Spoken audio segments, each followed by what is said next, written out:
There was a man in the village of Obiagu who carried a padlock everywhere he went. Not for his gate, not for his barn, not even for the box where he kept his money. No, this man locked his kitchen. Every morning before he left the house, he would pull the wooden door shut, wrap a rusted chain around the handle, and snap the padlock closed, click, while his wife and children stood behind him watching. His name was Mmanwu. But nobody in the village called him that anymore. They called him Nkwọ, the closed hand. And this is his story. A story the elders of Obiagu still tell their children when they hear them say the words, "It is mine." Obiagu was a small village that sat between two rivers in the eastern part of the land. It was not a rich village, but it was not a poor one either. The soil was generous. The rains came when they were expected, and the people, though they had their quarrels, as all people do, understood one ancient principle that held the village together like rope holds a thatched roof. What you have is not yours alone. If a man harvested yams and his neighbor's farm had failed, he shared. If a woman cooked a pot of soup and the widow next door had nothing, she sent her child with a bowl. That was the way. That had always been the way. But Mmanwu did not live by this principle. Mmanwu was a man of means. His farm was the largest in the village. His yam barn was so full that some tubers rotted before he could eat them. He had 3 goats, 7 chickens, and a wife named Adaze, who was known for her beauty and her patience. A patience that the village said must have been given to her by the gods themselves, because no ordinary woman could endure what she endured. Mmanwu had more than enough. But the way he held on to what he had, you would think he was the poorest man in all the land. Let me tell you about life inside Mmanwu's house, so you understand the kind of man we are talking about. Every morning, Mmanwu would wake before the first cock crowed. He would go to the kitchen, the small mud structure behind the main house where food was stored and cooked, and he would take out exactly what he wanted for the day. 3 pieces of yam, a pinch of dried fish, a handful of palm oil scooped into a small calabash, and that was all. He would cook for himself, not Adaze, not his 2 children, a boy named Obi, who was 7, and a girl named Nkechi, who was 4. He cooked for himself, ate alone on his wooden stool in the corner of the compound, and when he was done, he washed his plate, dried it, and placed it back inside the kitchen. Then he locked the door. Adaze would wait until he left for the farm. Then she would take the children to her mother's house on the other side of the village to eat. Every single day. Her mother, old Mama Ugochi, would shake her head and say, "My daughter, this is not a marriage. This is a punishment. What did you do in your past life to deserve a man who counts grains of rice?" Adaze would smile and say nothing. Because what could she say? She had married him. The bride price had been paid, and in Obiagu, a woman did not simply walk away. But there were nights, quiet, heavy nights, when the children were asleep and the crickets filled the silence, and Adaze would sit outside and wonder how a man could watch his own children go hungry and still sleep with both eyes closed. Now, Mmanwu's stinginess was not limited to his household. Oh no, the entire village had tasted it. There was the time Chief Okafor's son was getting married. Every household in the village contributed something, a tuber of yam, a chicken, a bottle of palm wine to support the celebration. When it came to Mmanwu's turn, he brought 1 dried fish. 1. And not even a whole one. It was the tail half of a dried fish, wrapped in a banana leaf as though it was something precious. Chief Okafor looked at it, looked at Mmanwu, and said nothing. Because sometimes silence is the loudest insult. Then there was the time the village was building a new road to connect Obiagu to the market town. Every man was asked to contribute either labor or materials. Mmanwu came on the first day, carried one basket of gravel, set it down, announced that his back was hurting, and was never seen at the site again. But the story that the village told most often, the one that made even the children laugh, was the story of the palm wine.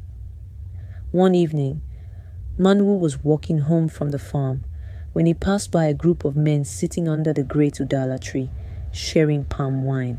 They called out to him, "Mmanwu, come, sit, drink with us."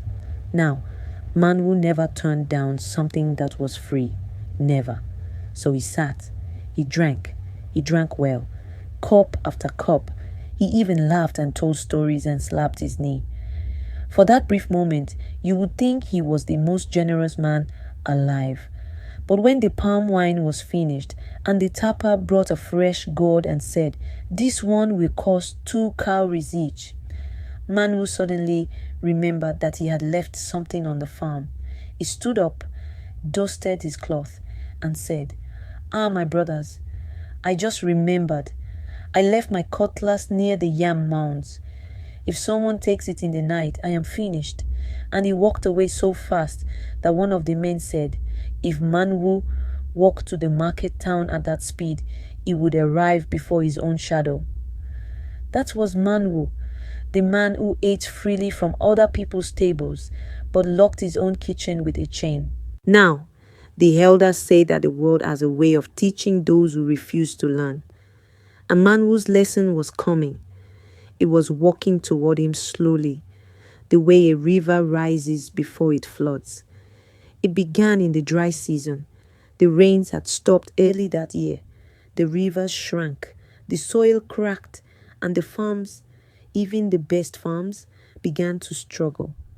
But Mmanwu was not worried. His barn was full. He had stored enough from the last harvest to last many months.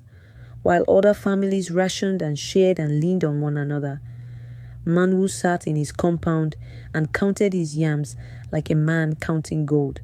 He did not offer a single tuber to anyone. Not to old Ezina, the widow whose husband had died the year before and who had no sons to farm for her. Not to his own brother Chukwemeka, who came to his house one evening with shame in his eyes and hunger on his breath and begged for just 2 yams to feed his children. Mmanwu looked at his brother and said, "If I give you 2 today, you will come back for 4 tomorrow. Go and find your own way." Chukwemeka left without a word, but the look on his face as he walked away, that look stayed in the air like smoke. Everyone who saw it felt something tighten in their chest. Even Adais, who had learned to hold her tongue, spoke that night. "Mmanwu," she said quietly, sitting on the edge of their bamboo bed, "that was your brother." "And these are my yams," he replied. She said nothing more, but something in her eyes changed that night. A light that had been flickering for years went out. Then one evening, as the sun bled red across the sky and the village settled into its quiet, a stranger appeared at Mmanwu's gate. He was an old man, very old. His wrapper was torn. His feet were bare and cracked. He carried nothing but a walking stick made from a twisted branch, and his eyes, if you looked closely, seemed to hold something deeper than age, something ancient. He knocked on the wooden gate and called out in a voice that was surprisingly strong for a man who looked so frail. "Is anyone home? I am a traveler. I have not eaten since yesterday.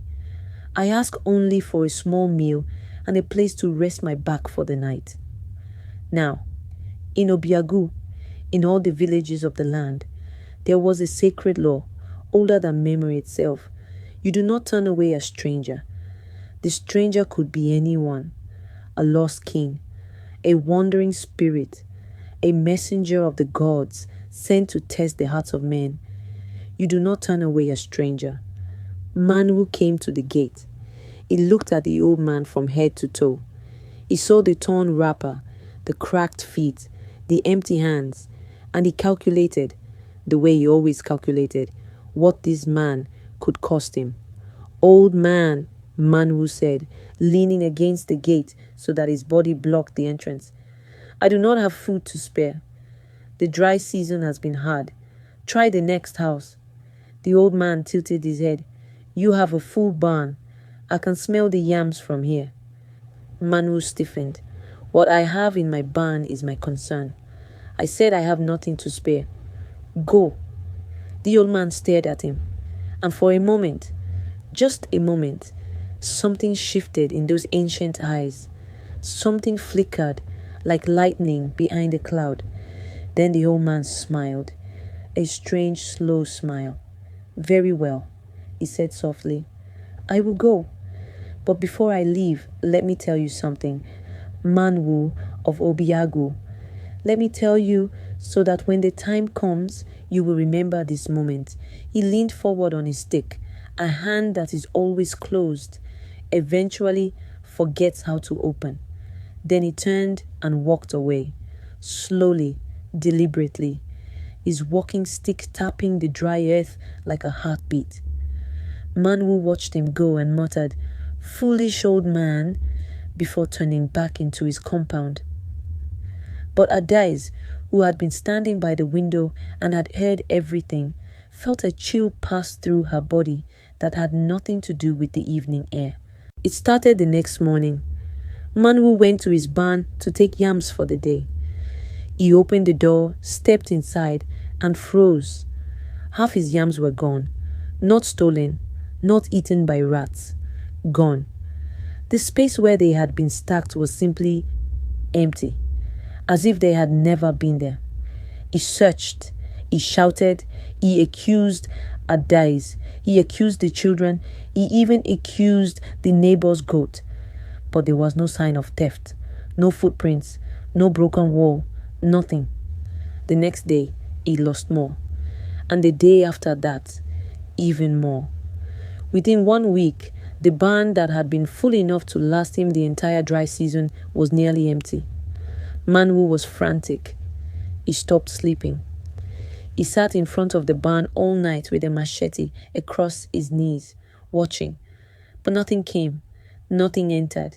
And yet, each morning, more was gone. Then the goats fell sick, all 3 of them on the same day. They stopped eating. They lay on their sides and bleated weakly. By the 3rd day, they were dead. Then the chickens, one by one, they dropped. No disease, no visible cause. They simply stopped living. Mmanwu's compound, which had once been the most prosperous in the village, began to look like an abandoned place.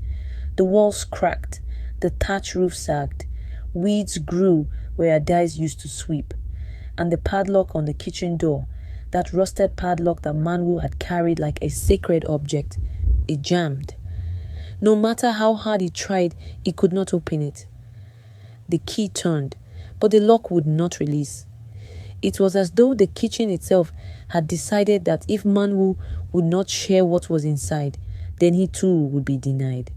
He broke the lock with a stone, but when he opened the door, the kitchen was empty. Every pot, every bag of dried pepper, every jar of palm oil, gone. Mmanwu sank to his knees in the doorway of his own kitchen and for the first time in his life felt what his wife and children had felt every day. Hunger. The days that followed were the hardest of Mmanwu's life. He had no food, no livestock, no stored harvest, and for the first time, he had to do what he had watched others do and secretly despised. He had to ask. He went to his brother Chukwuemeka first. He stood at the same gate where he had turned his brother away, and he knocked. Chukwuemeka opened the door. He looked at Mmanwu, thinner now, his eyes hollow, his proud shoulders bent, and for a long moment, the 2 brothers simply stared at each other. Mmanwu opened his mouth to speak, but the words would not come. How do you ask for what you once refused to give? But Chukwuemeka, and this is the part of the story the elders always emphasize, Chukwuemeka did not hesitate. He stepped aside and said, "Come in, brother. There is food on the fire." It did not remind Mmanwu of what had happened. It did not throw his words back in his face. He simply fed him, because that was the way of Obiagu. That had always been the way. Mmanwu ate in silence. And when he was done, he wept. Not loudly, not dramatically. Just quiet tears that ran down his face and fell into his empty palms. Those palms that had been closed for so long. "I am ashamed," he whispered. "You are my brother," Chukwuemeka said. "Shame has no place between brothers." That night, as Mmanwu walked home in the darkness, he saw a figure standing at the crossroads near the village square. It was the old man, the same torn wrapper, the same bare feet, the same walking stick, but this time his eyes were not flickering. They were steady, calm, bright as moonlight on still water. Mmanwu stopped. His heart hammered in his chest. "You," he breathed. The old man nodded slowly. "I told you I would come back, not in body, but in consequence. Everything that was taken from you, Mmanwu, was never truly yours. A man who hoards what the earth gives freely has stolen from the world, and the world always collects its debt." Mmanwu fell to his knees. "What must I do?" The old man studied him for a long time. Then he said, "Tomorrow morning, go to your kitchen. You will find it full again. Not because you deserve it, but because the world is more generous than you have ever been. What you do with it this time, that is your test. And Mmanwu, there will not be a third chance." Then, like smoke caught in a breeze, the whole man was gone. The crossroads was empty. Only the sound of crickets remained. Mmanwu did not sleep that night. He sat on the floor of his house and thought about every yam he had counted, every meal he had eaten alone, every time his children had walked to their grandmother's house with empty stomachs, every time Ades had smiled at him with sadness behind her eyes, every time a neighbor had asked and he had refused. He thought about the old widow Ezina, about Chukwuemeka's face when he was turned away, about the palm wine he drank freely but would never buy. He thought about the padlock, that padlock, the symbol of everything he had become. When morning came, he walked to the kitchen. The door was open. The chain lay on the ground, broken. And inside, just as the old man had said, every shelf was full. Yams, dried fish, palm oil, pepper, smoked meat, more than he had ever had before. But this time, Mmanwu did not lock the door. He called Ades. He called Obi and Nkechi. And for the first time in their memory, he cooked for his family.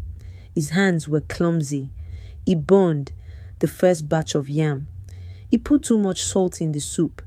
But he cooked, and they ate together, all four of them, sitting on the ground in the compound as the morning sun warmed their faces.